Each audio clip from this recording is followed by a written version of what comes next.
Good morning. Well, here it is, Tuesday. Let's come over here and have a good look. It's Tuesday, the 18th, Mississippi pot roast over mashed potatoes with carrots and rolls. Ooh, I need to put those rolls on to rise too. So, this is my first time, and I had to go find help, and I think it's Tiffany is her name, I think. Gosh, I'm so lost. Anyway, I have here my very first try. So I've got my crock pot here. I plugged it in. I usually put it over there, but I wanted to get a good shot, and I can't get it in the dark corner. So here's that. I've got a chuck roast, and how many pounds is this? 2.66, 2 and a little over a half. Boneless, you know. I started to say skinless. Ugh, I hope so. I've got some mild pepperoncini. I poured a little bit of that juice out. I don't know if that's the right amount. I've got a stick of butter. I've got ranch seasoning. And I felt like some recipes said, I would say this wrong, au jus, and some said brown. So I got both. Thought about mixing half a packet of au jus and brown together and making one packet, but I went ahead and went this way. So we're going to get started with that. I'm going to say five of, I don't know, should I put 5 or 6? I'm going to put 6 of those peppers on here because they're mild, and get it started on low. Okay, so far I put in that little bit amount of juice that I had here in that white ramekin, and I put in the roast. Well, first I put the roast in, then I put the juice on top, then I put a packet of ranch and a packet of au jus. I don't know why I laugh, probably because I've been saying au juice my entire life until my husband corrected me. And I was trying to click through my mind how many people have I said that in front of. Anyway, so now all I have to do is put in some peppers. So I think I said I was going to do 6. You just leave them stem on, I guess. 1, 2, 3. Oops, you guys would like to see it, I bet. 4.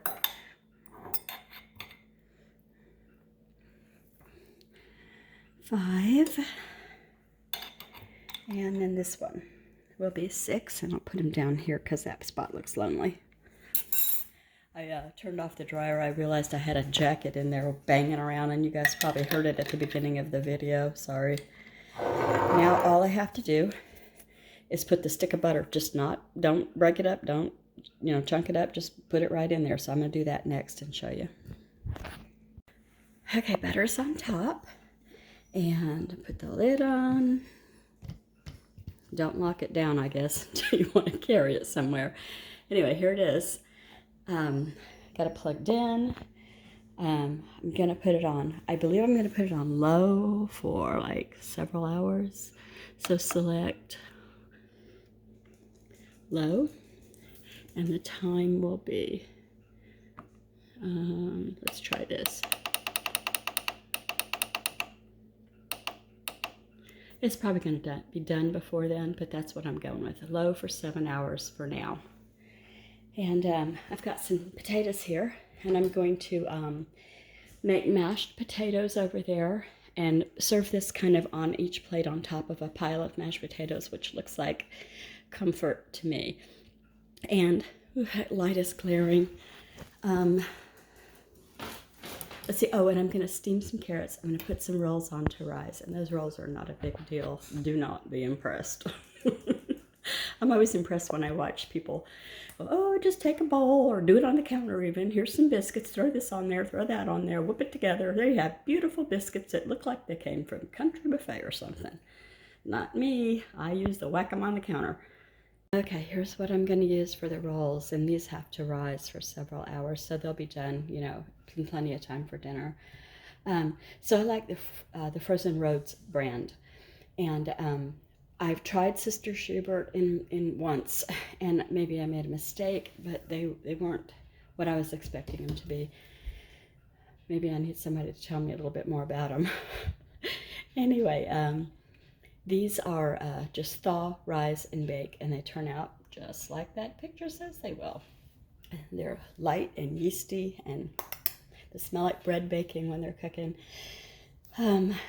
So the reason they're in this Ziploc baggie is because when I open the bag, I don't use all 36 unless I'm having like a huge family, like Easter or, you know, Thanksgiving, something like that.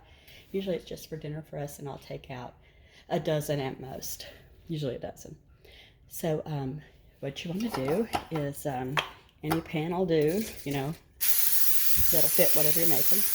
I spray mine down, get them out.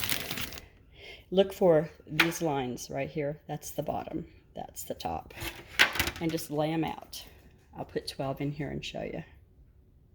Okay, so here they are, all rolled out, and the directions say that you should spray a piece of saran wrap or whatever that's, plastic wrap, but I hardly ever do that. Instead, I spray the top of the rolls. It's no biggie. And then I use just a tea towel and I cover them. And there you have it. It'll lay there and rise on its own. Of course, it's a yeast roll. And then I'll bake it for whatever the directions say. I put this back in the freezer. I think there were maybe 10 left in the package, and I've got 2 more. And the reason I have so many more is because one of the grocery hauls back a few days ago, I asked for Pillsbury frozen biscuits. He said, they're out of those. Can I sub you some other kind? And I said, well, yeah, of course. Just go ahead and get any of those. You know, he brought me, wait a minute. I asked for Pillsbury. Yeah, I asked for Pillsbury biscuits for breakfast. He brought me, you know, the frozen ones that come individually frozen. He brought me 2 bags, 2 36-count bags of these rising yeast rolls. I'll use them, but not for that I had wanted them for.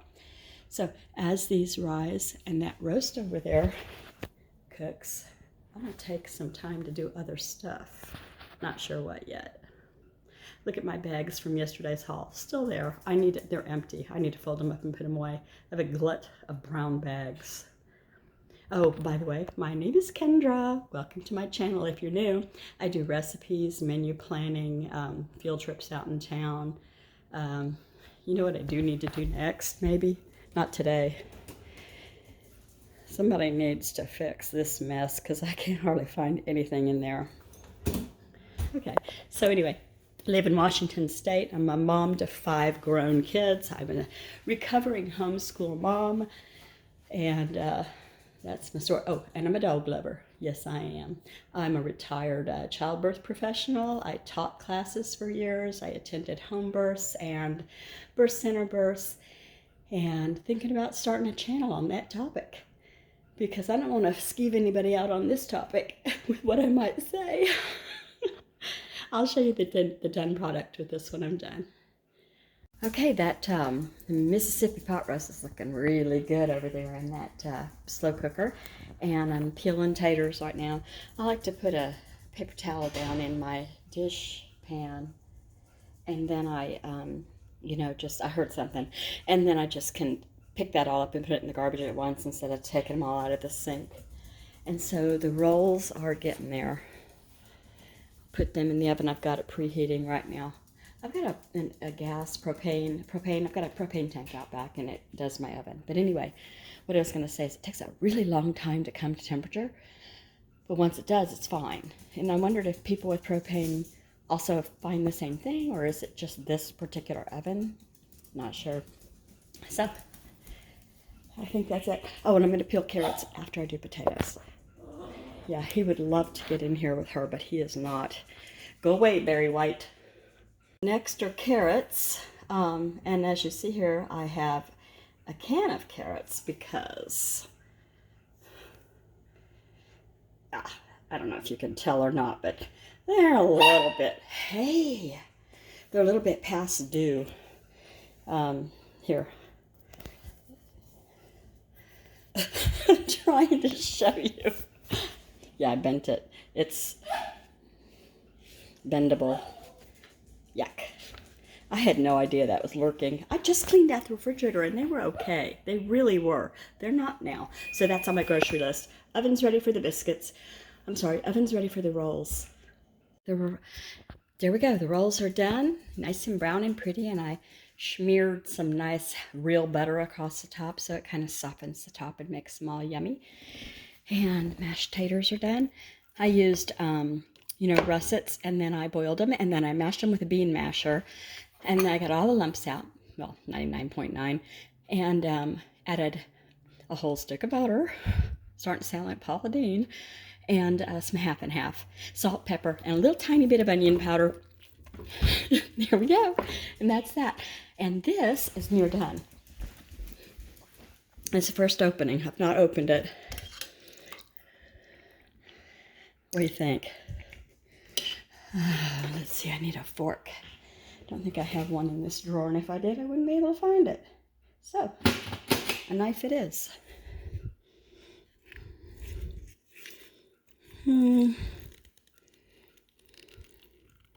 What do you think? Is it done? I think it is. It's real soft.